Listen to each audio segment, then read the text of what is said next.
રામાયણના પહેલા પાને આદિવાસી વાલ્મીકીનો ઉલ્લેખ હશે,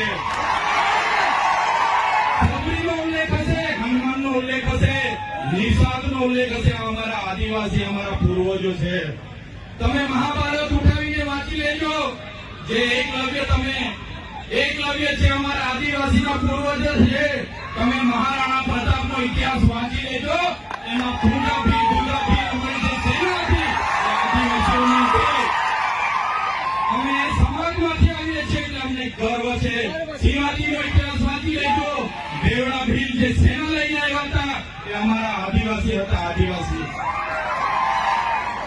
અંગ્રેજો સામે સૌપ્રથમ કોઈ લડ્યા હોય 35 વર્ષ સુધી તાત્યા ભીલ લડ્યા હતા, ખાજ્યા નાયક લડ્યા હતા, તિલકા માંઝી લડ્યા હતા, ભીલસા મુંડા લડ્યા હતા. એ સમાજમાંથી અમે આવીએ છીએ. આઝાદીમાં ગુરુ ગોવિંદસિંહ માંગળ ખાતે 1500 આદિવાસીઓનો સમૂહ મળ્યો. અંગ્રેજોએ ગોળીબાર કરીને હત્યાકાંડ કર્યો. 1500 આદિવાસી મરી ગયા. આજે ઇતિહાસમાં અમારા આદિવાસીઓને જગ્યા નથી મળી.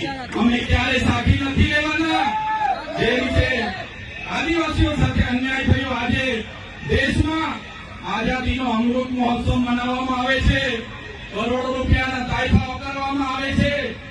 આદિવાસી વિસ્તારમાં મોટા ડેમો બનાવી દેવાથી, આદિવાસી વિસ્તારમાં મોટા સ્ટેચ્યુ બનાવી દેવાથી, રોડ હાઈવે બનાવી દેવાથી આદિવાસીનો વિકાસ થવાનો નથી.